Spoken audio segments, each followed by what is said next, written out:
David, you ready? Thumbs up. All right. So this week and next week, and we're all done. We can officially start the fall, as if you guys haven't already started your falls.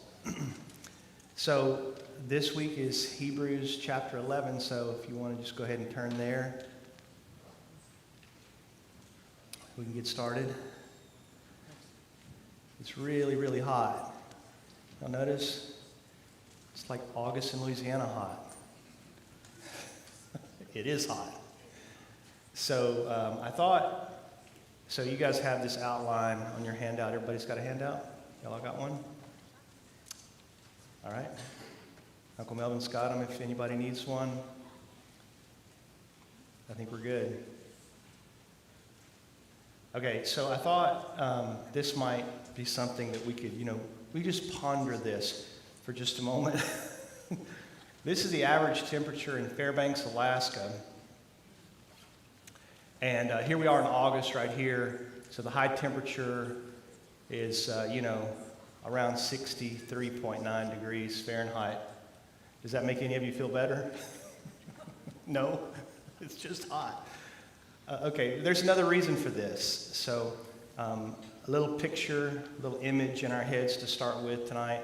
And I want you to know that when all this is done in the next 40, 45 minutes, the picture that you're about to see, I'm going to mention again. There's 3 pictures here, and it's kind of an analogy. It doesn't, if you really think hard, it kind of breaks down.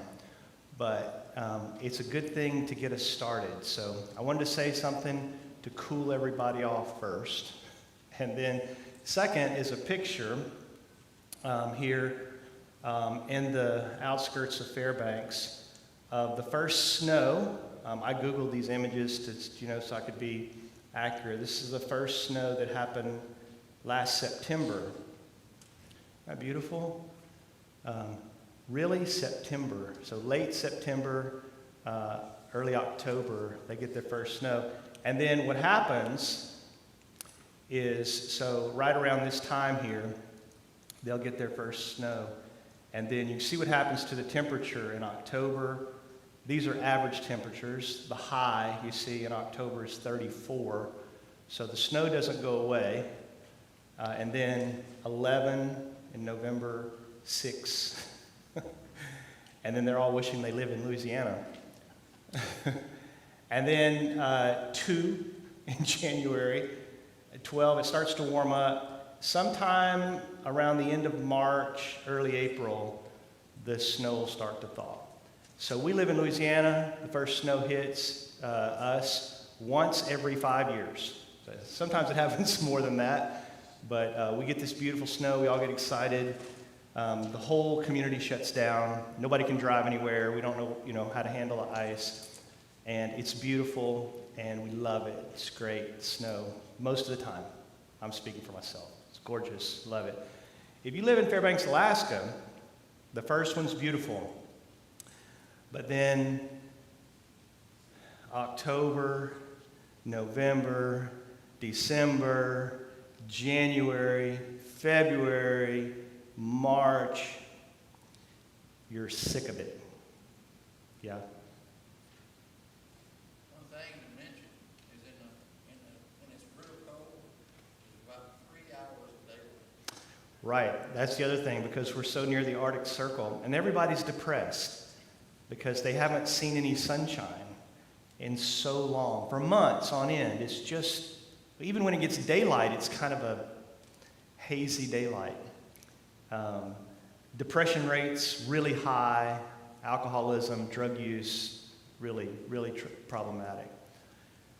Now, after a while, the snow starts to get dirty, and it's a foggy, messy, frozen, dirty, unwalkable, hard to drive in mess, and you just get sick of it. And months, and the depression starts to hit, no sunshine, and you're rolling downward. And then, point to the thing again. Well, this picture, the one with the, yeah. Then you see I've got asterisk right here. Something in late March, early April happens. And I'm told, although I don't know all the story here, but I'm told that this happens all across northern. I saw another person show a picture of this who lived in Minnesota. There's a flower called the crocus flower. And along about that time of year, everything's still frozen rock solid. And in the landscape, over there, and over there, and over there, these beautiful flowers emerge in the middle of the frozen, nasty, horrible tundra. And then there will be like a day where, when this happens, there will be a day where the temperature will spike and it'll get up to 40. And everybody in the community will come out in shorts and tank tops. Because, it's summertime, we can live again, it's 40 degrees. It's crazy, it's still cold, but people do this. This picture is where tonight's lesson is going. So just hang on to that image for just a minute, and we'll return to the crocus in about 35 minutes. All right. So here's our outline for tonight. I wanted to say a word of review first about what we've been doing each week, and there's just one left. Next week is going to be the finale. There won't be the same story next week, but this one is. So each week we've been looking at the storytelling of the Bible and how that leads to Jesus. And if you will remember, I'll just do the last couple by way of review. When Stephen gave his speech, you remember? Let me tell you about Jesus. Remember Abraham and Isaac and Jacob, and then he walks through the storyline of the Old Testament, and then he gets to Moses and Joshua, and he says, the prophet like Moses is this righteous one, and just like they rejected Moses and Joshua, you rejected the righteous one that the Lord sent, and you killed him, and you're murderers. And they stoned him to death. And then last week, we flipped forward a few chapters in Acts. Paul heads out on his first missionary journey in Acts chapter 13. And he's sitting at the synagogue there in Gentile country. And they do the scripture reading, which is what they normally do. And then after the reading of the scriptures, somebody recognizes Paul and says, oh, there's Paul. I shouldn't talk. Let's let Paul talk. And they give him the microphone. And he speaks. And he says, let me tell you about Jesus. And there he goes. He's just walking through the characters of the Old Testament leading up to the time of Jesus and the resurrection. So, flip in your New Testament over to Hebrews chapter 11. And Hebrews chapter 11 is what we historically have called the faith chapter. This phrase, by faith, blank, blank, blank, by faith, blank, blank, blank. And it just tells the story of faith. So last week what I did is I chose what I think was the climactic verse in Acts 13. And it was Paul's basically teaching them that salvation is not through the law. And so we went back in the narratives of the Old Testament, and I showed you that very frequently as they're telling the story, in fact, almost always, like the one in Nehemiah 9, it's a replacement thing. Acts chapter 7, it's a nuanced thing, but almost exclusively when they retell the story through the Old Testament, when they get to Sinai, they just don't mention it. It's like, I don't want to talk about that. I don't want to talk about the commandments kind of thing. And they just leave it out. And so here we get to Hebrews chapter 11, and the story's going to be told again. But this time, tonight's lesson, y'all, it's not to say that the law is not necessary or that the law was added because of transgression, like we said last week. This week is the next step. The answer is faith and trust. This is the answer. So if you get anything big in your head, the climactic verse in Acts 13 was, you're free from the law. In this one, its justification is by faith. So it's New Testament stuff, but we're going to pick it up in the Old Testament narratives. So let me show you a couple of things here, and then we'll dive in to the story. First of all, I want you to track with me. So I'm just going to go to the picture here. You can track it. I've got the verses here, but it'd be good to see it in your own Bible. So this worked well this morning. Would you guys follow it with me? And I'm going to ask you verse by verse, and as you see the verse, you say the name. Can y'all do that? Okay, so everybody's in Hebrews chapter 11. So I want to tell you a story about faith. In verse 3, where does the story begin?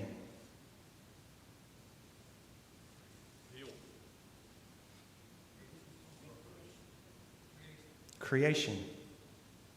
Yeah? Creation. Verse 4, by faith, Abel. Verse 5, Enoch. Verse 7, Noah. Verse 8, Abraham. So we're going to camp out here because you see what happens? Abraham just goes on and on. Verse 20, everybody, you're doing great. Verse 20, Isaac, Jacob, Esau. Verse 22, Joseph. Verse 23, Moses. Verse 31, Rahab. Verse 32, altogether, Gideon, Barak, Samson, Jephthah, David, Samuel. So I want to tell you the story of faith. How does this go? Exactly the way it's been going since we started this back in June. Tell the story again. Notice this also.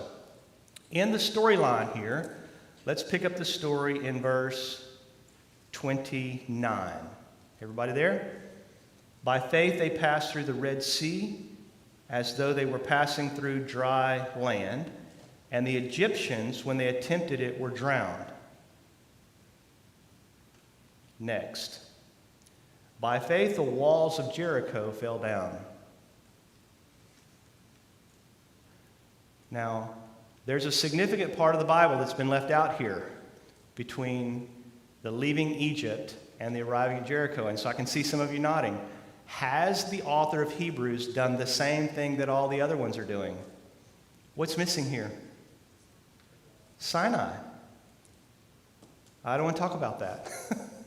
So the author here does the same thing. Okay.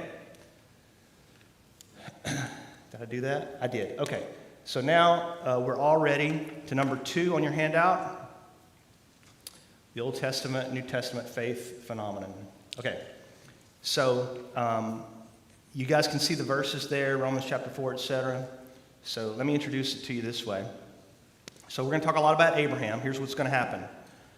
We're going to go to Genesis, and we're going to really dig into Abraham for about 20, 25 minutes. Just really dig into his story.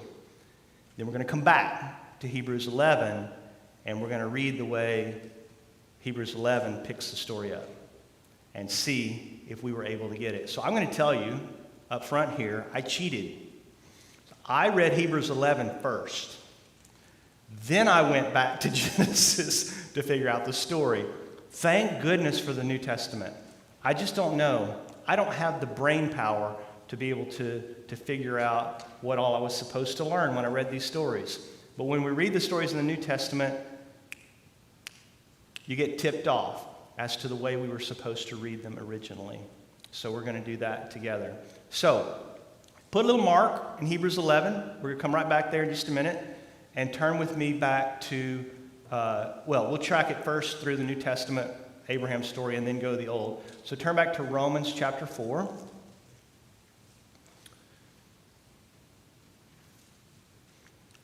So Romans chapter 4. So Romans is Paul's pinnacle work. Most people think it's probably the last book he wrote.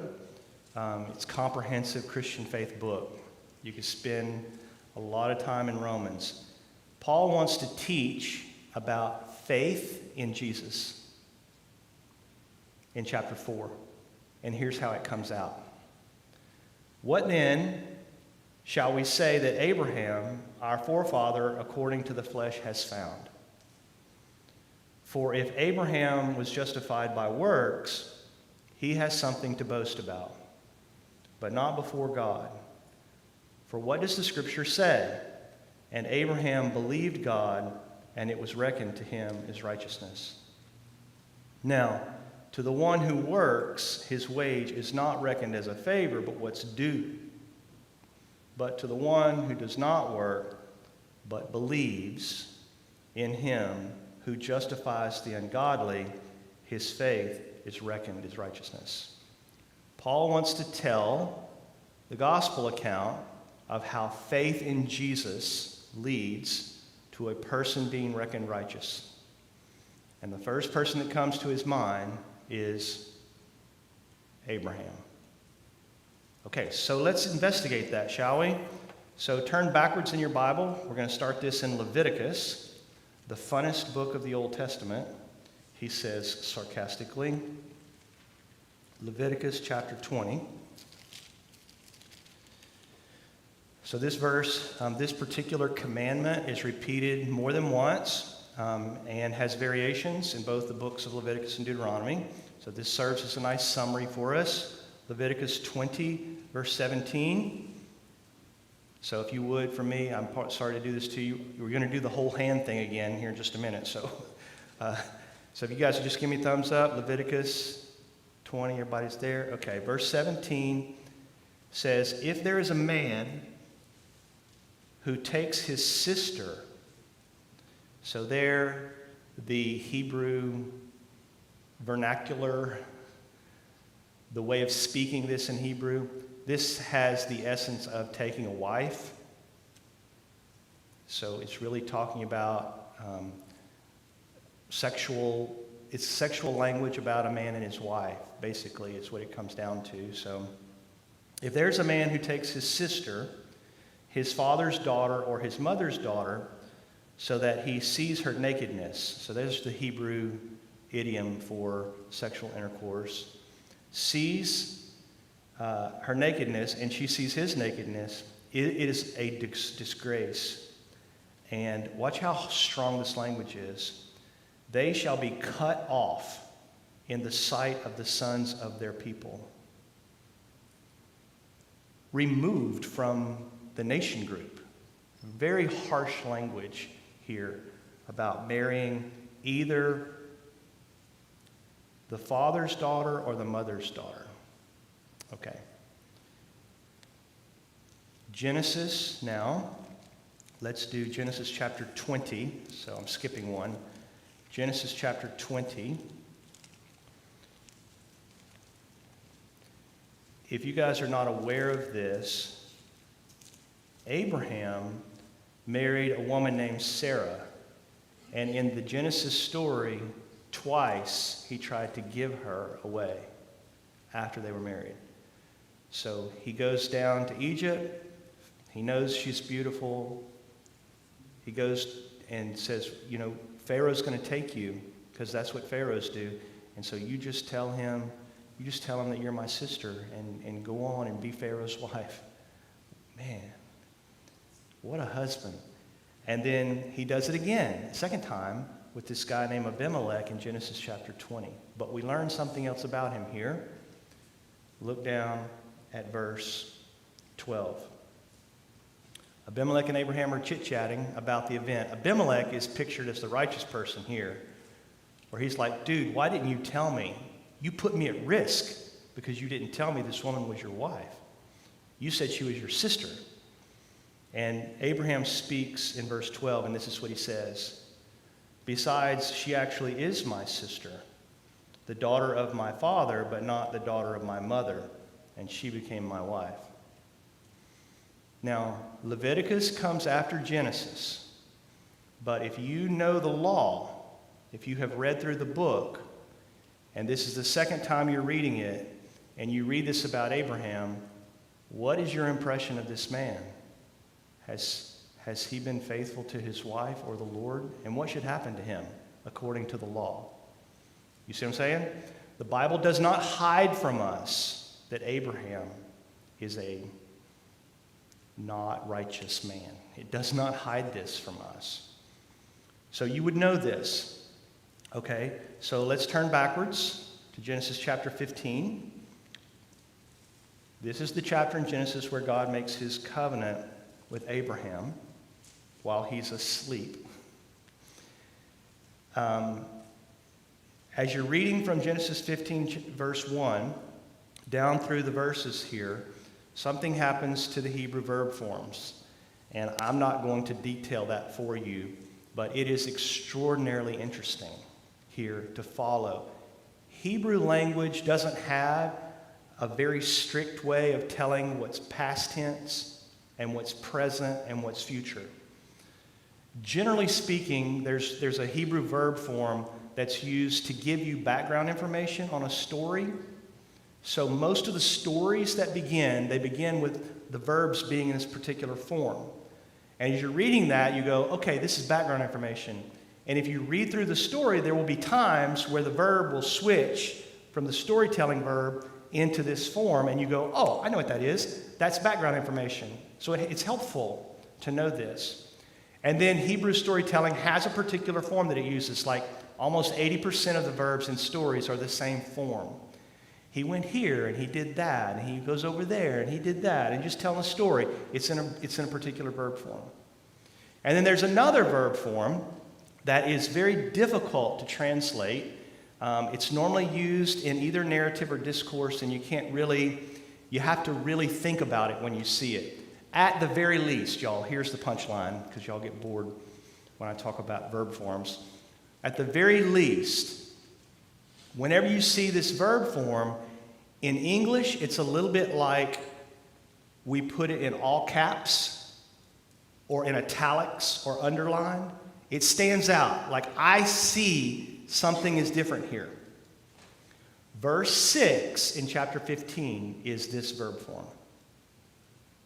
So it stands out from the rest of the chapter, and you'll recognize it because we just read it in Romans chapter 4. It says, then he believed in the Lord, and he reckoned it to him as righteousness. So when you read this in Hebrew, it does not come across like this. God takes him outside and shows him, he says, look up there. See all the stars? That's the way your descendants will be. And Abraham says, okay, Lord, I believe. That is not how this comes across. This comes across as a statement of he has been believing, he is believing, and he will continue believing. This is the way this comes across. It's not past, it's not present, it's not future. It is, we've talked about this, 1 + 1 = 1 kind of stuff. This is the weird stuff about the language. It's, here you go, this is a man who is a believer, and it's Abraham. Now, let's just pause for just a moment here and think about this. I know, when I keep reading the story, that Abraham is not keeping the laws as they are spelled out in the book of Leviticus. I gave you one. There are others. He's not. The story does not hide this from us. Genesis 15 tells us that God has reckoned him righteous because of his faith. One more step, and then we're done with number 2. Turn over to Genesis chapter 26. So Abraham he's off the stage now. Isaac, his son, has come onto the stage. And Isaac gets the repeated blessing that his daddy got in verse 4. The stars, descendants, many descendants, etc. And then we're given a reason for it. In verse 5, it says this. This is why the blessing is being passed on to you, Isaac, because Abraham obeyed me. Okay, y'all, from last week. So I can see you. What's the verb here? Obeyed. We played a song to sing about it last week. Shema. And does it mean to obey? Yeah, but what's the core meaning of this verb? Anybody? Yeah? to hear, to listen. It's a sense of walking with them, listening to them, having relationship with them. So that's the way it should come across here. Abraham shamad me. And, here, watch this language. He kept my charge, mishmeret, my commandments, mitzvah, my statutes, hukim, and my laws, Torah. These are the words, the Hebrew words, that are used to describe all of the different kinds of laws that are listed in the Pentateuch. There's no getting around it. And as a student pointed out this morning in class, she said, now, let me get this straight. The verse says that Abraham kept all those, but you already read the verse that shows that he did not. You have a decision to make here. I would say that the first decision is either you have to say, well, the book is disjointed and it's not worthy of our attention, and just put it aside. Or you could be a little more intelligent than that and say, I wonder if the author is trying to teach us something here. So if I put Genesis 15:6, the Lord reckoned him righteous because of his faith, together with this verse, together with the story that I know about Abraham, what am I actually left with in thinking about what it takes to walk with the Lord? Wade Warren translation here. You may think that you can keep the law of God, but you will fail. You are a human being and you will not be able to. And if you would like to be reckoned righteous with the Lord, you have one option only, and that is to trust him and have faith in him. Second question that was asked this morning, and it's a good one, it's a really important, is this. In Genesis chapter 26,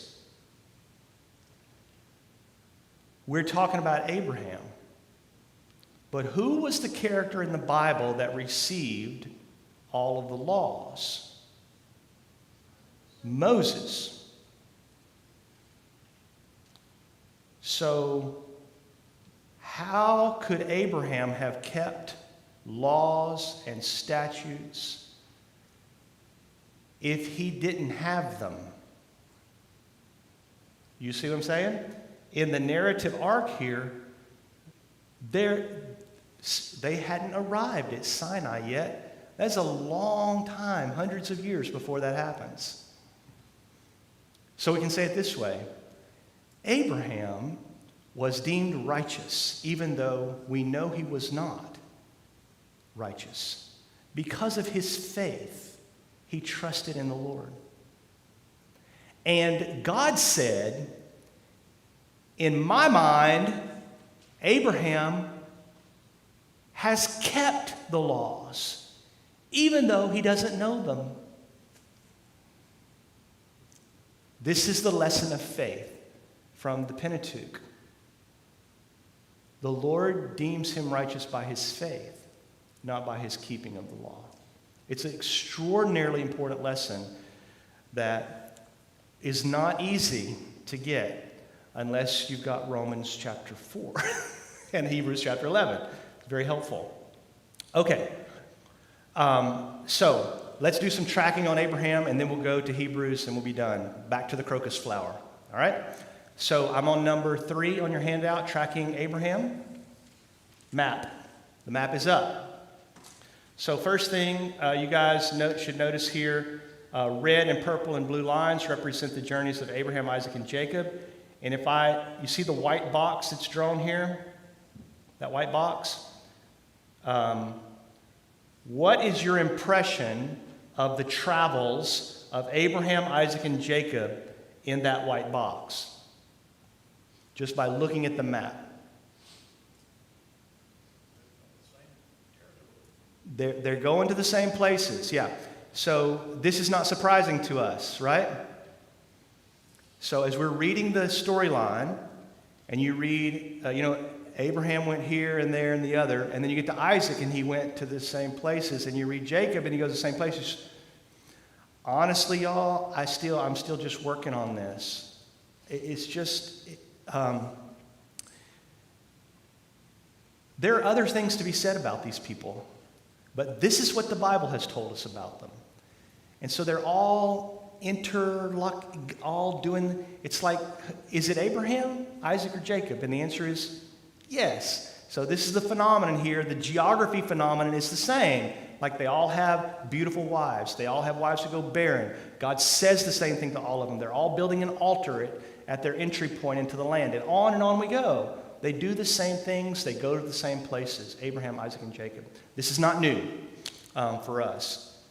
Okay, but I want to track a couple of them here in the journey narrative of Abraham. So let's start in chapter 12, Genesis chapter 12. So this is where Abraham's first told that all the nations are going to be blessed in him. This is like Abraham is the guy that the Christ is coming through his seed. This is where you learn it in chapter 12. And then there's this sort of innocuous verse 6 here that I just, all my life, you just read past these. You don't stop. You just keep reading. It says, Abram passed through the land as far as the site of Shechem. Yeah? To the oak of Moreh. Now the Canaanite was then in the land. Okay? Now, I'm just showing you that the author here is being very intentional and very careful to tell you each place the man goes to. And each one of them has all this beautiful stuff in the middle of it. I'm just going to point out a couple of them. Okay, so Shechem first here. So what's the next verse? Verse 10. Now there was a famine in the land, so Abram went down to Egypt. So you see Abram's the red line here. So here's the red journey. Arrows going both ways. You see the arrow here that Abraham goes down to Egypt here. Okay, then let's skip over from verse 10 to chapter 13, verse 1. Abram went up from Egypt to the Negev. So I typed this in here. This word is the south country or the southern country here. South, the southern region. So that arrow represents that trip back to the Negev. He and his wife and all that belonged to him. Skip over now to verse 10. Abraham and Lot have this conversation. Abraham says, Lot, you pick your own. Y'all know the story? Lot, you pick the property you want, and I'll take mine. I'll go second. So it says in verse 10, Lot lifted up his eyes and saw all the valley of the Jordan, that it was well watered everywhere. Verb form switch. This was before the Lord destroyed Sodom and Gomorrah. Foreshadowing, it's coming, yeah? It says, like the garden of the Lord. So this is important.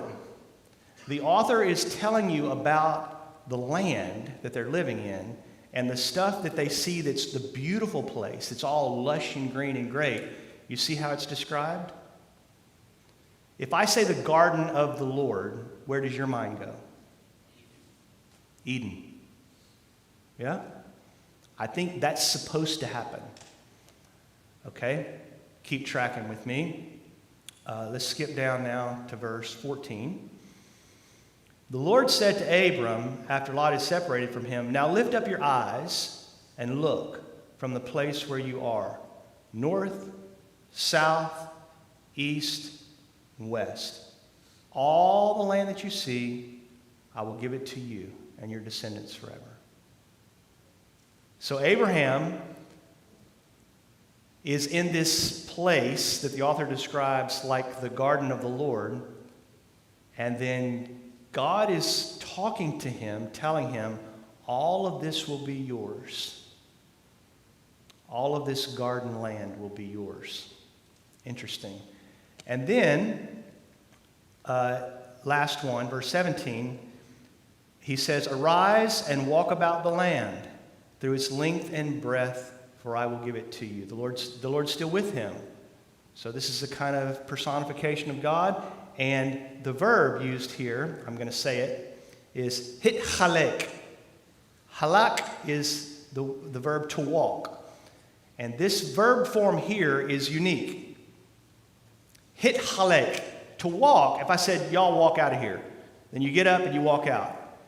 Okay, but if I said hitchalek to you guys, you would look around, you'd grab your friend, and y'all would just stroll around the building together, holding hands, looking at what's going on.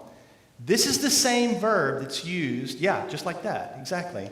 Walk around with your buds, just looking at how great it is in here. This is the same verb that's used in the garden story, where God comes and walks around with Adam and Eve in the cool of the day. Hitchalek. They're walking around together. The image here is striking because it takes you in your mind back to the Garden of Eden. God's walking around with Adam and Eve, and now God's on a stroll with Abraham in the garden. Obviously it's not the garden, but the language is here, and it tips you off. The author's thinking something here. We're supposed to be going, wait a minute. Okay. Skip ahead now to chapter 15 in the Abraham journey. And this is where God makes his covenant with Abraham. He's asleep. It says that in chapter 15, if you look in give me just a second. I didn't put it on the handout. Verse 12, "Now when the sun was going down, a deep sleep fell upon Abram." So that deep sleep that falls on Abram before the covenant is made is the same word that's used in the garden story whenever Adam goes to sleep before he makes Eve. These are hyperlinks, I think. You're supposed to go, all right. And then God makes a covenant with him. He says in verse 18, "To your descendants I have given this land." And he gives borders here. He says, from the river of Egypt, from the river of Egypt, in verse 18, as far as the great river Euphrates. So from Egypt across the land up to the Euphrates, this is what I'm going to give to you. Is this the first time that Abraham has talked to God about all the land he's going to get? No. Is this the first time God's told him he's going to give him all this? No. Well, why say it like this? Because these borders that are given are the borders that are given in Genesis chapter 2 for where the garden is. So if you're paying attention to the language here, you're going, now wait a minute. God's giving him the Garden of Eden? Is that what's happening here? Okay. One more. And then we'll go to Hebrews and finish. Genesis chapter 23. It's the end of the Abraham story. Sarah's about to die. He's going to bury her. And then Isaac's going to come on the stage. Verse 1. Genesis 23, everybody? With me? Thumbs up. Genesis 23? Okay. Now Sarah lived 127 years. These were the years of the life of Sarah. And Sarah died in Kiriath Arba, that is Hebron. I'll point to it. Right there. It's about 15 or 20 miles south of Jerusalem, south of Bethlehem. And Abraham went in to mourn for Sarah and to weep for her. Then Abraham arose from before his dead and spoke to the sons of Heth, saying, verse 4, here it is, I am a stranger and a sojourner among you. Give me a burial site that I may bury my dead. Now, if you have been paying attention, the story has been tracking Abraham's journey From here to here to here, back to here, over to here. It's very careful. The narrative tells you he goes here, and then there, and then there. And do you see where he's spending most of his time? It's boxed there. This is the environs around the city of Jerusalem. West of the Dead Sea, between that and the Mediterranean. This is where he's walking around. And so you have to ask yourself the question, is Abraham just like a nomad? Is he just moving around because they got to take the animals to the next place where the grass is? You know, that's the imagination of a lot of people. They say, well, he's moving to these places because he's got this huge livestock with him, and they eat up all the grass there, and they have to move on. They're nomadic shepherds here. That's the idea. But what if there's something else that we're supposed to pick up here? An answer to this question. Why is Abraham not staying in one place? Why does he keep moving around? Why does he keep circling this place between the Euphrates and the Nile? This place that the author calls a place like the garden of the Lord, where Abraham is taking a stroll with him. Are we supposed to be answering that question differently? Here's the question. I'm going to say it again. Then we're going to go to Hebrews and finish. Why is Abraham moving around so much? Why does Abraham consider himself to be a stranger?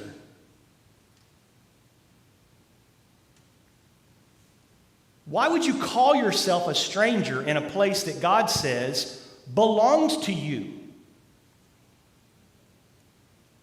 It's a question that the narrative really brings out. If you stop and think about it, that's crazy talk, Abraham. You're not a stranger here. In fact, if you consider yourself to be a stranger, there must be something else going on. You must think that somehow this is not your place. Okay, so there's the narrative of Abraham right there. And the key moment here, Abraham says, this is not mine. I'm a stranger here. Hebrews chapter 11.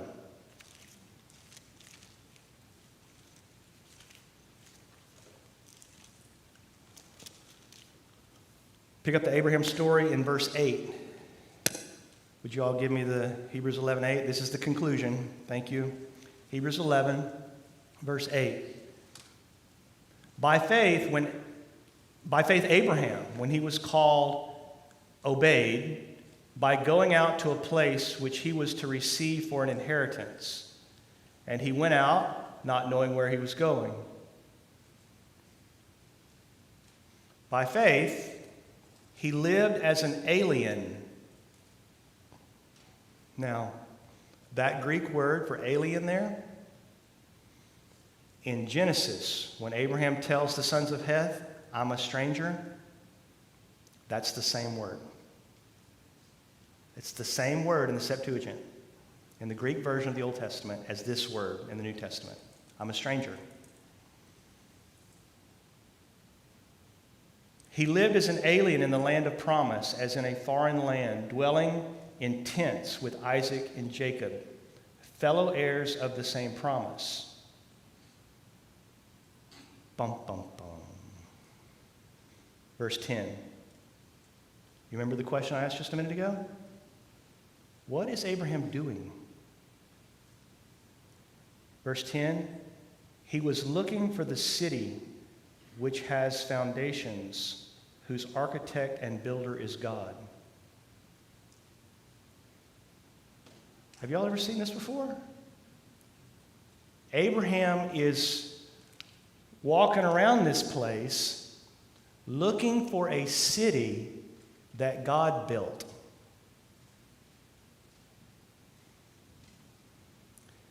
Then we get Sarah, and then look at verse 13. All these died in faith without receiving the promises, but having seen them and welcomed them from a distance, And having confessed that they were strangers and exiles, same word, the exile word, same word, on the earth. For those who say such things, make it clear that they are seeking a country of their own. And indeed, if they had been thinking of that country from which they went out, they would have had an opportunity to return. But as it is, they desire a better country, that is a heavenly one. Therefore, God is not ashamed to be called their God, for he has prepared a city for them.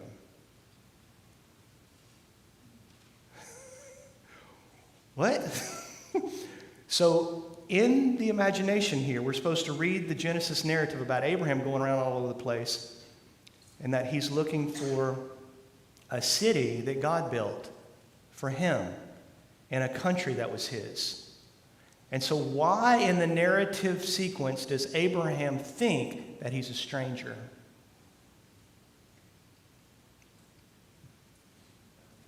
Because he didn't find the city, right? Isn't that obvious? He didn't find it.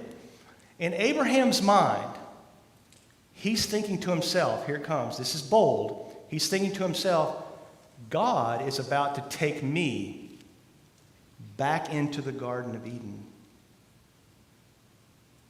That's my country.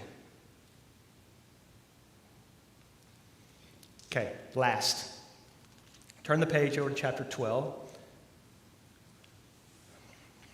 Remember all this Hebrew stuff? 1 + 1 = 1, and all these people together. Or is it this one, that one, or the other one? And the answer is yes. Okay, so this kind of thing is about to happen for the last time for the evening. I'm in chapter 12, and I'm starting at verse 18. So the author now is saying, okay, Abraham's walking around looking for a city. What has happened to you? And he's speaking specifically to believers, people who know who Jesus is. They trust Jesus with their life. These are the people he's talking to. You have come to a place, he's going to say here, and he's going to compare, this is the big conclusion, y'all, from last week and this week.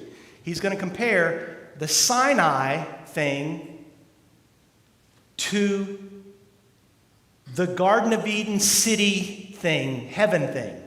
It's going to be a contrast here in chapter 12. And he's got all these descriptive words to describe each of them. So this is the punchline. So you're going to do it with me with your hands, okay? You guys have come to this place where you have trusted in Jesus. Now let me explain it to you. All right. So starting in verse 18, everybody, I'm sorry, I'm a teacher. Everybody with your hands, all right. So whenever I say a word really loud and bold, you count. Ready? For you have not come to a mountain that may be touched, and to a blazing fire, and to darkness, and gloom, and whirlwind, and to the blast of a trumpet, and the sound of words, which was so bad they couldn't take it. What you got? 7. And what is this a description of? That's Sinai. He's describing the law. The Sinai, this is not what you've come to, people. You didn't come to Sinai. You came to Jesus. And let me describe it for you like this. Now, why does he do that? He's just showing off. He's just showing off. I think the author's just showing off here. Okay. Verse 22. What have you come to? But you have come to, here it comes, but you have come to Mount Zion. Are you counting? That's 1. To the city of the living God, the heavenly Jerusalem, and to myriads of angels, to the general assembly and church of the firstborn, of those who are enrolled in heaven, and to God, the judge of all, and to the spirits of righteous men made perfect. And to Jesus, the mediator of a new covenant. How many you got? Is there any chance that that is an accident? You can't convince me. This is just, okay, so the point is this. You believe in Jesus. You have not come to Sinai to follow the Lord. What did you come to? You came to the city. And that city is equated, do you see it in verse 24? It's called Mount Zion. It's called the city of the living God. It's called Jesus. This is weird stuff, y'all. But basically what he's saying here is, by trusting in Jesus, you have found the city.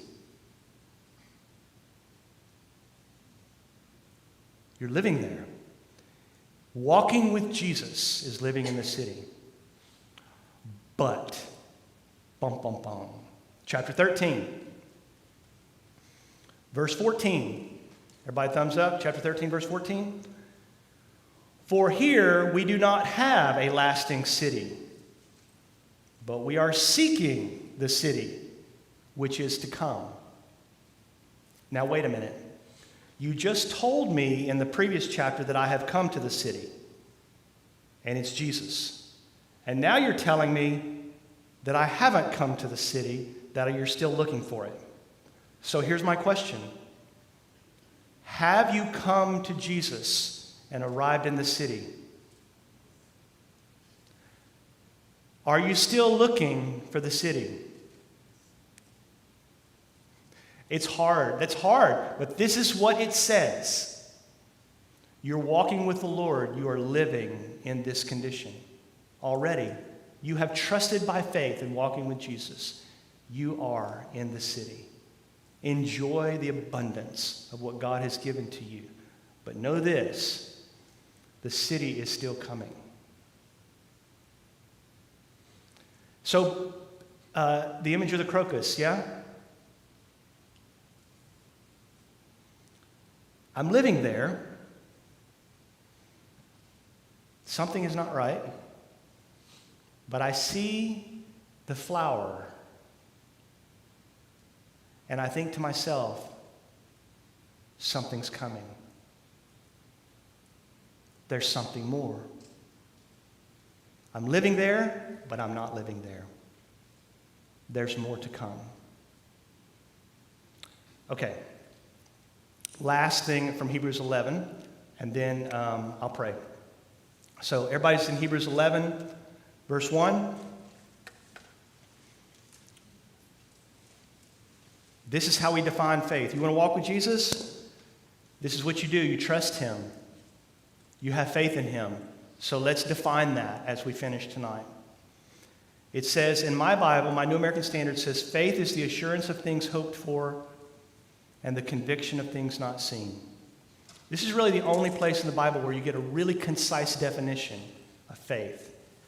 The faith and belief language of the New Testament it takes a long time to think about what this means. It's really, really complicated, but at the same time, extraordinarily simple. Trust Jesus with your life. It's extraordinarily simple. Okay, however, there are a couple of words here, and I have them on your handout if you want to look.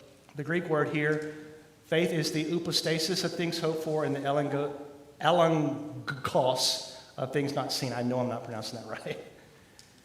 If you go to Bible Gateway and you type these verses in, Bible Gateway, you'll see there are two families of translations here. What that tells you is it's very difficult to take these Greek words and turn them into English words. It's hard. In one family, the Bible I have here, the New American Standard, and the ESV, most of my youngins have ESV. Y'all have English Standard Version? Is that what most of you have? It says, what this is, the assurance and conviction. That's what it says. But the old school guys, the King James Version, and the new version, the Holman Christian Standard Bible, has something a little different. It says, faith is the substance or reality or title deed of things hoped for. It is the evidence or proof. So I summarized like 20 different translations here. This is what they say. And so these are highlights. I think most people in here probably have one of these versions. So the question is, are these two versions different? Is it different for me to say that faith is the assurance of something I'm hoping for? I really believe it. I'm going to tell you guys something. When you get out in the real world and you tell people you're a Jesus follower, you're going to have people think that you are just living in some kind of hoped-for thing that you have no idea whether it's real or not. And this is the way this comes across. I am sure that what I'm hoping for, I have the assurance, in my heart, I know it's real, kind of thing.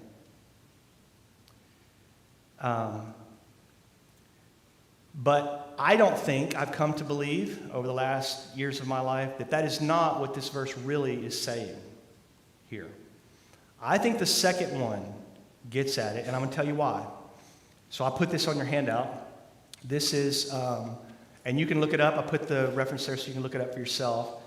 A story of this woman who had some property, and she's having an issue with it. So we're going to read it to finish here. I know I'm 4 or 5 minutes here. I'll be done. The story, it says, of a woman named Dionysia. She's described as a woman of set jaw and grim determination. It seems that she had lost a case in a local court over a piece of land to which she had laid claim.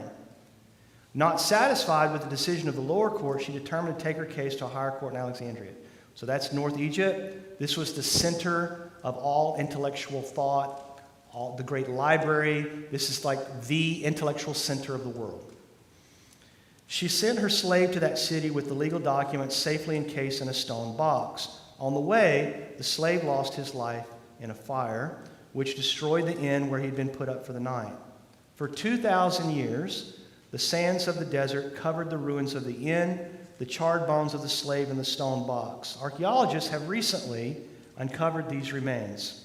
In the box, they found the legal documents. They read the note which the woman had sent to the judge in Alexandria. Here's what it said, quote, "In order that my lord the judge may know that my appeal is just, I attached my hypostasis." That's the word that the author of Hebrews says is faith. Faith is the hypostasis. That which was attached to this note, she designated by the Greek word translated substance in Hebrews 11:1. The attached document was translated and found to be the title deed to a piece of land. And she claimed, which she claimed as her own possession, the evidence of her ownership. So this is my concluding remark tonight about faith, and that is, we do not believe, we do not have faith because we're just hopeful people. That is not why we follow Jesus, because we're just hopeful. To follow something that you have no evidence for is just stupid. That's dumb. 3 times in Hebrews 11, it tells us that these characters are using their brains to think about their faith walk. I've highlighted the considered words there. In 1 Corinthians 15, Paul is making his case for Jesus, and he says, here's what happened. Jesus died, and he rose again from the dead, just as the scripture said. And here's what? Verse 6, yeah? He appeared to more than 500 people at one time, most of whom are still alive. If you want to know that what I'm telling you about Jesus is real, go ask one of these people. I'm not trying to hide it from you. He was risen from the dead, and that is a fact. We're not hopeful that he's risen. I mean, in this verse, people would have known. The man would have looked like a fool for writing something like this. They could ask somebody who actually saw him and talked to him. Romans chapter 1 says, as the Hebrew author does here, we have evidence all around us. At this point in my anatomy and physiology class, Austin, you can get ready. This is coming tomorrow. Is he here tonight? Where's Austin? He's not here. So this is the way this comes out. You want evidence? Let me tell you about the building blocks of life. Transcription and translation. Y'all, I don't choose to have faith in Jesus just because I really hope that God was the creator. I don't trust in Jesus just because I really hope that, that Jesus was resurrected and that somehow I'm going to get to go to heaven one day. That's pitiful. That is not our faith. The Bible does this over and over again. Look around you. Creation. That's the first thing the Hebrew author does in chapter 11. I want to tell you about faith. The worlds were created by God. Look around you at the created order. There is reason to believe. And if nothing else, I had originally put in the Bradford Pear thing. If nothing else, think about what happens as spring approaches. I do this every year. We've got like 6 Bradford pears along our driveway. And most of the time I'm tired of winter. And I come home one day and I come up the driveway and I can see them. And so I stop every year. I stop early on and I walk out to the tree and I look and there are these little buds. There is evidence that something is coming. So next week, the new creation, the new Jerusalem, will be the focus of our conversation. It is coming. We have every reason to believe. We have the title deed. We have the evidence, proof. Jesus will return and make all things right. Lord, thank you once again for these great people and their willingness to do all this stuff, this Bible study stuff on Sunday nights. Would you bless their lives? Would you encourage the young people, Lord, here and all of us that we don't have faith in you, Lord, because we just are ignorant. We have evidence of our faith, reasons that we should believe and trust in you. And Lord, finally, we recognize that we are like Abraham, and we are failures. And without what Jesus has done for us, we have no hope for the city where we want to live. So help us, Lord, to have hearts that live that way, and want to live in the city and be part of your people. In Christ's name, amen.